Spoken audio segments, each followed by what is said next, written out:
अगर कभी आपको एक 24 FPS की फुटेज मिली हो या फिर 50 FPS के आसपास और आपके डायरेक्टर ने या फिर आपके क्लाइंट ने बोला है कि उसको आपको सुपर स्लोमो बनाना है, आप 24 FPS की फुटेज को तो वैसे ही स्लो नहीं कर सकते। अगर 50 FPS पे भी है तो भी उसको 48% तक ले जाया जा सकता है, उससे स्लो तो वो भी नहीं हो सकता। बट मैं आज आपको एक ऐसा तरीका बताने वाला हूँ जिससे आप 24 FPS की फुटेज को भी सुपर स्लोमो में कन्वर्ट कर सकते हो। 24 FPS को 240 FPS की फुटेज में कैसे कन्वर्ट करेंगे? ऑप्टिकल फ्लो के थ्रू नहीं करेंगे। ऑप्टिकल फ्लो सक्सेसफुल नहीं होता है। बहुत सारे ट्यूटोरियल हमने ऑप्टिकल फ्लो के थ्रू देख लिए होंगे। ऑप्टिकल फ्लो नहीं पता तो वो भी बताने वाला हूँ। हेलो दोस्तों, मेरा नाम है जेके मीना, मैं एक डायरेक्टर, सिनेमेटोग्राफर एंड एडिटर हूँ, तो बने रहिए। तो हमारे पास ये फुटेज है, ये मेरा शूट किया हुआ है, ये बिना ग्रेडेड है और ये ग्रेड किए हुए फुटेज को भी मैंने एक्सपोर्ट किया हुआ है ग्रेड करने के बाद में। तो ये ग्रेड किया हुआ है। ग्रेडिंग का ट्यूटोरियल चाहिए तो कमेंट करके बता देना, ले आएंगे। बाकी दोस्तों, हमने डाविंची रिजॉल्व का एक कोर्स भी बनाया है, decoding DaVinci Resolve beginner to beyond, जिसके अंदर हमने बिगिनर से लेके बियॉन्ड यानी मैक्सिमम प्रो लेवल तक के ट्यूटोरियल्स प्रोवाइड करवाए हैं। तो अगर आपको कोर्स के बारे में ज्यादा जानना है तो नीचे एक वेबिनार है, उसको साइन अप कर लीजिए। वेबिनार के अंदर आपको सारी डिटेल्स मिलेंगी, आप मुझसे 1-to-1 बात कर पाओगे, ताकि अगर आपको कोर्स लेना है नहीं लेना आप डिसीजन ले पाओगे। तो चलिए वीडियो में आगे बढ़ते हैं। तो ये फुटेज अगर हम देखें,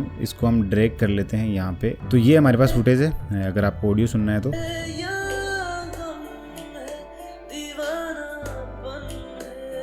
ये 24 FPS फुटेज है।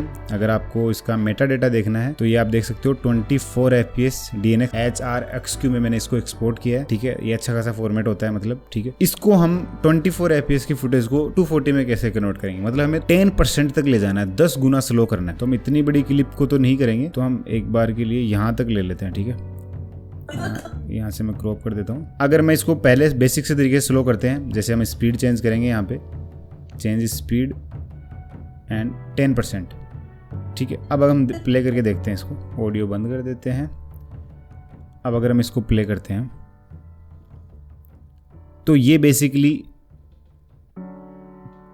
ये अगर आप बिना किसी इफेक्ट के अगर आप स्लो करते हो इतना ज़्यादा 24 FPS की फुटेज को, तो वो ऐसे दिखने वाला है। अब हम आपका सबसे प्यारा दुलारा ऑप्टिकल फ्लो काम में लेके देखते हैं। तो उसके लिए जाएंगे रीटाइम एंड स्केलिंग में, ऑप्टिकल फ्लो।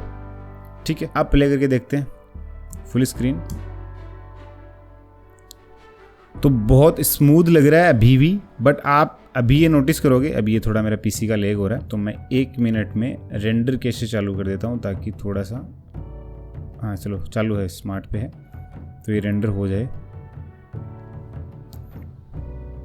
तो अब अगर हम इसको प्ले करके देखते हैं तो ये देखिए, ये स्मूथ लग रहा है, बट अगर आप यहाँ पे देखोगे ना,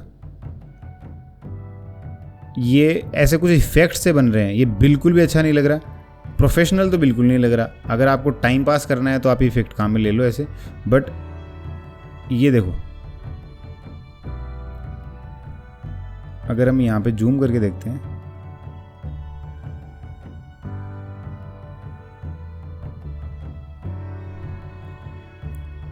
अगर यहाँ पे प्ले करके ये देखिए, यहाँ पे जैसे फ्रेम चेंज हो रही है तो अजीब सा इफेक्ट बन रहा है।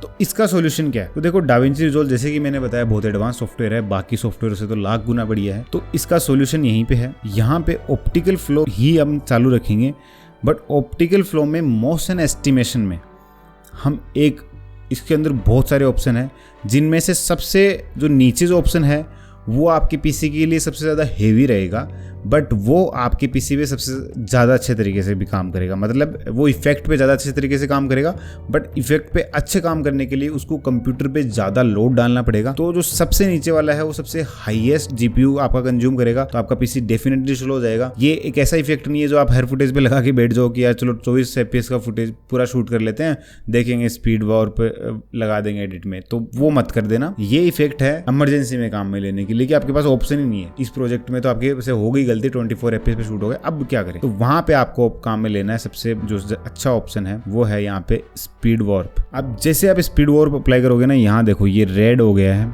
तो पीसी पे और ज़्यादा लोड पड़ गया। और अब रेंडर कैसे बनेंगे तो वो भी बहुत बहुत स्लो बनने वाले हैं। आप देखोगे थोड़ा थोड़ा रेंडर कैसे बन रहा है। तो इसीलिए मैंने फुटेज को थोड़ा छोटा किया था, क्योंकि अगर उतनी बड़ी फुटेज पे मैं इफेक्ट दिखाता ना तो वो तो फिर छोड़ दो, वो तो 2 घंटे तक मैं रेंडर केस में बैठा रहता। तो रेंडर केस इसका बन जाए, फिर हम इसको प्ले करके देखते हैं। उससे पहले अगर आप स्पीड वॉर्प के अलावा इन ऑप्शनों की मैं बात करूँ तो ये option standard faster, standard better, enhance faster and enhance better, ये भी बेसिकली यही काम करते हैं और बेहतर बनाते हैं ऑप्टिकल फ्लो को। ये ऑप्टिकल फ्लो का ये मान लो कि स्टैंडर्ड रेंडर्ड हाई कर रहे हैं। मैंने जहां तक देखा है ना कि अगर ऑप्टिकल फ्लो काम नहीं कर रहा ना तो ये ऑप्शन भी अधिकतर एनहांस बेटर एक फिर भी काम कर जाता है, बाकी ऑप्शन कभी काम नहीं करते। तो आपको अगर पीसी पे लोड कम चाहिए ना तो आप इन ऑप्शनों को एक बार ट्राई करके देख लेना। मैं ये बिल्कुल नहीं बोलूंगा सीधा स्पीड वॉर पे जाना है, ट्यूटोरियल ज्यादा लंबा नहीं करना चाह रहा था इसलिए मैं सीधा स्पीड वॉर पे जा रहा हूँ। सब इफेक्टों को करके फिर उनका रेंडर कैसे बना के करता टाइम लगता है। आपको मैंने तरीका बता दिया है, अब मैं स्पीड वॉर पे आपको प्ले करके दिखाता हूँ कि आपको ये कैसा लग रहा है। जो यहाँ पे अगर आप देखते हैं यहाँ पे वो कुछ इफेक्ट बन रहे थे, क्या वो वापस बन रहे हैं नहीं बन रहे, या फिर अभी स्मूथली काम कर रहा है,